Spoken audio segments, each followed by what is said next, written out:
Oh, Leviticus, that bane of B'nai Mitzvah, the drudgery for drosh writers, that middle book of the Torah to be endured through blood rituals, sacrifice, and an endless parade of priestly protocol. We've left behind the narrative of Exodus, and we're waiting to get back to the good stuff in Numbers. And yet. Hi, I'm Rabbi Shana Chandler Leon, and I'm the rabbi of Congregation Ner Tamid in San Francisco. But half of the time, I'm in Los Angeles and looking forward to sharing this really remarkable Melton class with you. It's one of the newer of the Melton curriculum, probably because Leviticus is considered such a tough book to tackle. But I've done one journey with this book before and with this class, and I look forward to sharing it with you. Over the next few minutes, I'm just going to give you a little preview tour of what we might encounter in this really amazing book. Known as Leviticus because it deals primarily with the Levitical Code of Conduct, the ancient priestly class, and yet its Hebrew name, Vayikra, means nothing of the sort. Vayikra means, and he called. Much has been made of the first word of the book of Vayikra, and it's an invitation at its core. It's an invitation to engage in a dialogue. God calls through Moses, and the people are expected to answer. What are the people called to do? Well, the primary themes of Vayikra are Korbanot, Tahara and Tuma, and Kedusha. Very loosely translated as system of sacrifices, boundaries between, we'll just for the moment say pure and impure, and holiness. Now already we've gone off track because as this particular Melton curriculum provides, this journey through the Hebrew is actually really quite complicated. And in each lesson along the way, Melton has provided for us a close-up on one or two of the primary Hebrew words in each lesson, really edifying. But we'll see already that part of the issue is translating these words. What is a korban? What does it mean, tahora and tuma? And what could kedusha possibly mean? Sacrifices, purity, impurity, holiness. It's enough already to make our head spin. But Melton has done a beautiful job distilling Leviticus down to its most essential parts. And then once we get down to the nitty-gritty, they're going to pour beautiful water on it, and it will flower into something magnificent. Rabbi Elise Goldstein, in one of the early Melton lessons, has a piece where she enumerates 6 reasons for why Vayikra is her favorite book of the Torah. To summarize, Rabbi Goldstein describes Leviticus as a book about communication, a book about closeness, a book about boundaries, a book about the democratization of holiness, a book about the possibility of forgiveness and starting over, and that Vayikra is a book about how our sacred offerings should be brought. They should be dramatic, emotive, reactive, tactile. Yes, the process of bringing a korban, sacrifice for the moment, is work. It's called avodah, same word we have in modern Hebrew and one of the words that the curriculum focuses upon. It is supposed to be avodah, sacred work of the soul. Through this path of connection and communication, we enter into a dialogue in Vayikra that is quite special. We have to learn its language, but once we do, we're off and running. In the first lesson that Melton provides, we're going to go a little bit back in time to a time and place when Vayikra was the first book that very young children, primarily boys, would begin by studying. We're going to find out why that was, what it was about Vayikra that called young children to come to its study. We'll hear about the celebration and the excitement in the community when that began, and consider those main themes and why they would have been so attractive to families bringing their young ones to begin their study. In Lesson 2, we learn about the separation between life and death and how the experience of a korban brought people close to that liminal place between the worlds. That was a very potent and powerful place, the place of the altar in the ancient temple, where a life of an animal, very often very precious to a family who might not have had very many to give, but would offer up this most precious sacrifice and be with this animal as it was offered up to provide sustenance either for the Kohanim, for the priests, or completely to be offered as a sacrifice to the divine. That was an important time. And in Lesson 2, we'll go back to that moment when a sacrifice was offered and imagine what it was like and how far we are from that experience, most of us today, in thinking about how animals are rendered ultimately for food. Some very powerful lessons in Session 2. There, the focus is on the word korban. Korban, which we translate as sacrifice, has the Hebrew root for draw near.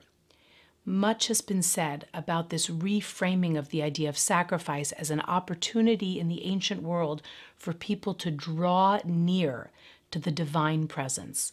And we'll bring that right up to this very moment to talk about ways how in our modern world we make a move to come close, to draw ourselves near to divinity and to holiness, and how we draw others into our sphere of holiness and spirituality. In Lesson 3, we're going to look at the incredible story of Aaron's sons, Nadav and Avihu, at the moment of consecration of the priests and the priestly family. Aaron, the high priest's sons, Nadav and Avihu, draw too close to the sacred fire. They bring something that commentators have been arguing about for millennia, and we will never solve this mystery. They brought what in Hebrew was known as an Eish Zara, a strange fire. And the debate rages to this day as to whether what they brought was impudent, whether it was holy beyond holy, whether it was arrogant, whether it was of the loftiest heights. We really will never solve that mystery. But it is an extraordinary narrative which not only shocks us with the suddenness that Nadav and Avihu are taken up to heaven, or at least leave this world, but with the response that follows.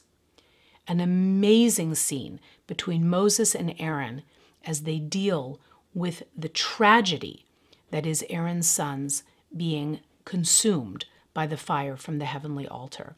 Moses speaks and Aaron is silent. Much has been made of the exchange that follows the deaths of Aaron's sons, and we'll participate in that conversation as well. In our fourth session, this is Tazria Metzora, two of the most remarkable parshas in the Torah. Here we'll be talking about the experience of a woman who has just given birth and the difference between how long she was unable to participate in sacred work, that is, how long she was considered impure when she gave birth to a boy, versus how long her distance from sacred communal life was if she had a girl. And this is something I want to share with you because it's a unique feature of the Leviticus curriculum. Melton has provided for us in each lesson at least one, sometimes two, and occasionally three beautiful pieces of art. They call this art as parshanut, and it's one of my favorite pieces of this particular Melton curriculum. This is a painting to go with Lesson 4 by a remarkable artist named Yoram Ra'anan. His magnificent artwork with these unbelievably lush colors and generally somewhat impressionistic appearances invite us to participate, to see what we see from the color and light and shadows and images that artists have put on canvas based on the stories and lessons in Leviticus. Each of these is a lesson unto itself, and at every step of the way you'll be invited to see, what do you see in each of these beautiful paintings? This is my particular favorite one in this entire curriculum, and that's saying a lot. I just love the expression of the woman, the priest, her husband behind, whom you can't see too well, and the little lamb who looks up so trustingly as he's brought as a sacrifice by the family who has a new baby and is getting ready to re-enter sacred life. This is a wonderful feature of this class, and I hope you'll like it as much as I do. That lesson goes on to discuss the idea of Metzora and Sara'at. This is a word that has been translated over the millennium as leprosy, but for quite a while now we've not translated this strange affliction of clothing and skin and even houses as leprosy. We don't know what it was. An interpretive commentary suggests that a scourge was brought upon houses when people in the houses engaged in idle or malicious gossip. They do a lot of manipulation and creativity with the Hebrew, but it's because we're still puzzling over what on earth this affliction was that takes up so much space in these two sections of Leviticus. The point being for so much of this discussion of Leviticus, of Vayikra, is that we're invited to participate in the conversation that has been going on for thousands of years. Many of the questions and situations that arise in Vayikra, we don't have answers for, but that's part of the beauty of it. And at every step of the way, we'll bring it right up to our current experience. In session 5, we'll relive the experience of an ancient Yom Kippur and the remarkable rituals that were experienced by the people and the Kohanim, the priests, at our Day of Atonement. And then we're going to delve into the subject of the scapegoat, fleshed out quite a ways in the biblical narrative. We no longer do that, but we can all relate to the notion of the scapegoat and the mysteries there. Where was that little goat to be sent? The Torah describes that the goat was sent off to Azazel. What is Azazel? Was Azazel the name of a demon, a wilderness? Was it just a mountain of that name, or was it hell itself? Either way, that poor little goat was sent off carrying so many of the sins of the Jewish people, and its fate still captivates us today. But there's just a touch more. In lesson 6, we'll delve into the very beating center of our Torah. This is the Holiness Code. This is where we turn our attention to Kedusha and holiness. There in that magnificent parsha known as Kedoshim, holiness, we hear about not putting a stumbling block before the blind. We're taught to rise in the presence of the aged, to not stand idly by the blood of our neighbor, and perhaps most iconically, at the very heart of the Torah, Vayikra chapter 19, verse 18, Ve'ahavta l'reacha kamocha, you shall love your neighbor as yourself. We're still trying to figure out what that means and how to do it, and we'll take some very precious and beautiful time expounding on that verse. In session 7, we learn about the holiday of Shavuot and creating sacred time in the weeks between Passover and Shavuot. Here in this section of Vayikra, we get the mitzvah of counting the Omer, this sacred 49 days where in the ancient world we would bring a sheaf of barley to prepare for the wheat harvest. And in our time, we do additional work on the soul to re-prepare ourselves to hear the 10 Commandments again on the 50th day at Shavuot. In session 8, we read one of the very few narratives, again, in the book of Vayikra. This is the episode of the Blasphemer, an extraordinary section where a man who is the child of an Israelite and a non-Israelite gets in an argument, blasphemes God. No one knows what to do. Ultimately, he is taken outside of the camp and he is stoned. It seems a remarkably out-of-place narrative, and yet it packs, if you will, forgive me, such a punch, and we'll take some time with that as well. In our 9th and 10th session, we look at the end of the book of Leviticus, first focusing in session 9 on the extraordinary innovation of the sabbatical and the Jubilee years. It's revolutionary concepts of letting the land lie fallow for 1 year out of every 7, learning to live off the land and share of its bounty. We'll hear a remarkable admonition in Leviticus chapter 25, verse 23, where we are reminded that we do not own this land. We are but sojourners and caretakers of the land that belongs to its creator. In the final session that we spend together from Bahar and Bechukotai, the last 2 small parshas of Vayikra, we read about blessings and curses. It would appear on the page that the curses far outweigh the blessings, but we'll examine them closely, see what the substance is, and we end on a magnificent blessing of hope and peace and forward-lookingness as we leave the book of Vayikra and prepare to hear the book of Bamidbar.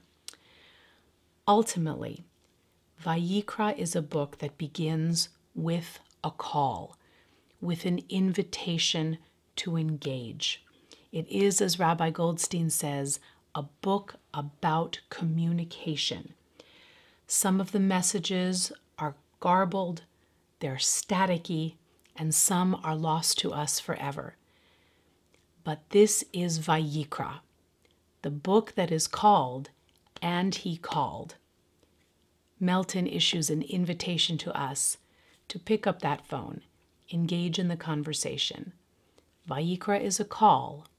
Now the question is, how shall we answer it? I hope to see you soon.